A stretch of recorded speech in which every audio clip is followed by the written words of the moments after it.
آیت میں اللہ تعالیٰ نے شمویل علیہ السلام کی نبوت اور طالوت کی بادشاہی ثابت کرنے کے لیے نازل ہونے والے معجزے اور علامات کا ذکر کیا ہے، یعنی وہ تابوت جسے بنو عمالقہ نے چھین لیا تھا وہ واپس آ جائے گا اور فرشتے اسے اٹھا کر لائیں گے۔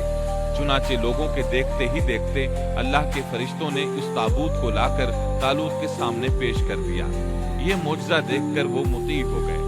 اب طالوت ان لشکروں کو لے کر دشمن کی طرف بڑھے۔ اللہ تعالیٰ سورۃ البقرہ آیت 249 میں فرماتے ہیں، جب طالوت لشکروں کو لے کر نکلے تو کہا، سنو، اللہ تمہیں ایک نہر سے آزمانے والا ہے، جس نے اس میں سے پانی پی لیا وہ میرا نہیں، اور جو اسے نہ چکھے گا وہ میرا ہے۔ ہاں یہ اور بات ہے کہ اپنے ہاتھ سے ایک چلو بھر لے، لیکن سوائے چند کے باقی سب نے پانی پی لیا۔ جب طالوت نے سفر شروع کیا تو راستے میں ایک نہر آ گئی۔ ادھر لشکر پیاسا تھا۔ اللہ تعالیٰ نے اس کے ذریعے مخلص لوگوں کو الگ کرنے کے لیے ایک امتحان لیا۔ یہ نہر اردن تھی۔ فلسطین اور اردن کے درمیان رواں دواں تھی بھی وہ دونوں کے قبضے میں۔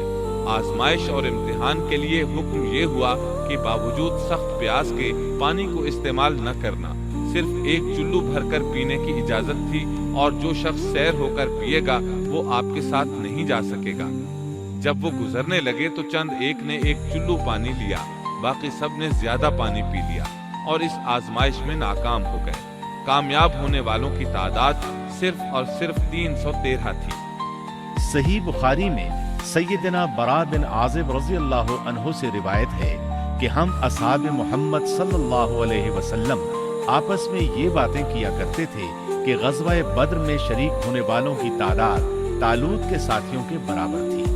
اللہ تعالیٰ سورۃ البقرہ آیت 249 میں فرماتے ہیں، طالوت مومنوں کے ساتھ جب نہر سے گزر گئے تو وہ لوگ کہنے لگے، آج تو ہم میں طاقت نہیں کہ جالوت اور اس کے لشکروں سے لڑیں۔ لیکن اللہ سے ملاقات پر یقین رکھنے والوں نے کہا، بسا اوقات تھوڑی سی جماعتیں بڑی اور بہت سی جماعتوں پر اللہ کے حکم سے غلبہ پا لیتی ہیں، اور اللہ تعالیٰ صبر کرنے والوں کے ساتھ ہے۔ جالوت کا لشکر بہت بڑا تھا، جبکہ طالوت کے ساتھ صرف 313 آدمی تھے۔ یہ صورتحال دیکھ کر بنی اسرائیل گھبرا گئے، بولے ہم تو تعداد میں بہت تھوڑے اور نہایت کمزور ہیں، کس طرح ان سے جہاد کر سکتے ہیں؟ لیکن ان میں سے کچھ لوگ نہایت پارسا اور اللہ پر یقین رکھنے والے تھے۔ یہ اور شمویل علیہ السلام دوسروں کا حوصلہ بڑھانے لگے۔ آخر وہ لڑائی پر تیار ہو گئے، مقابلہ ہوا۔ اور جب ان کا جالوت سے اور اس کے لشکر سے مقابلہ ہوا تو انہوں نے دعا مانگی کہ اے پروردگار، ہمیں صبر دے، ثابت قدمی دے اور کفار کے مقابلے میں ہماری مدد فرما۔ مقابلہ شروع ہوا۔ جالوت اپنے لشکر سے نکلا اور مقابلے کے لیے للکارا۔ یہ بہت طاقتور تھا، اس کا پورا بدن اسلحے سے لیس تھا۔ مسلمان اسے دیکھ کر ڈر گئے۔ طالوت نے اپنے ساتھیوں سے کہا، کون اس کے مقابلے میں نکلے گا؟ سب خاموش رہے۔ اس کے لشکر سے ایک نوجوان نکلا، یہ داؤد علیہ السلام تھے۔ اس وقت یہ صرف 16 سال کے تھے۔ یہ رسی میں پتھر باندھ کر اس کو گھما کر پھینکنے کے ماہر تھے۔ نشانہ زبردست تھا، پتھر بہت تیزی سے جاتا تھا، اس کی ضرب بہت شدید ہوتی تھی۔ جالوت نے انہیں دیکھ کر مذاق اڑایا۔ اس نے کہا، نوجوان تم ابھی بچے ہو، واپس جاؤ، میرے مقابلے میں کسی بڑے کو بھیجو۔ داؤد علیہ السلام نے اپنی رسی کو گھمایا، اس میں بندھے ہوئے 3 پتھر خاص انداز سے پھینک دیے۔ تینوں گولی کی رفتار سے آئے اور اس کے ماتھے پر لگے۔ جالوت کا سر پاش ہو گیا اور وہ مر گیا۔ اس کے مرتے ہی جالوت کے لشکر میں خوف ہراس پھیل گیا۔ طالوت نے اپنے 313 مجاہدوں کے ساتھ ان پر حملہ کر دیا۔ ان میں کھلبلی مچ گئی، سنبھل نہ سکے، پیٹھ پھیر کر بھاگے۔ پس اللہ تعالیٰ کے حکم سے انہوں نے جالوتیوں کو شکست دے دی اور داؤد کے ہاتھوں جالوت قتل ہو گیا۔ یوں اللہ تعالیٰ نے بنی اسرائیل کو دوبارہ غلبہ عطا فرمایا۔ فتح کے بعد طالوت نے داؤد علیہ السلام کو اپنا داماد بنا لیا۔ اس طرح داؤد علیہ السلام طالوت کے بعد بادشاہ بنے۔ اللہ تعالیٰ سورۃ البقرہ آیت 251 میں فرماتے ہیں، اور اللہ تعالیٰ نے اسے بادشاہت اور حکمت عطا فرمائی اور جتنا کچھ چاہا علم بھی عطا فرمایا۔ اس طرح اللہ تعالیٰ نے داؤد علیہ السلام کو بنی اسرائیل کا بادشاہ بنا دیا۔ بادشاہت اور نبوت ان کے پاس جمع ہو گئی، اور ایسا طویل عرصے کے بعد ہوا تھا۔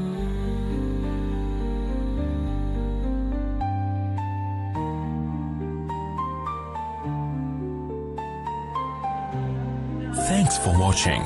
Don't forget to like, comment, share and subscribe to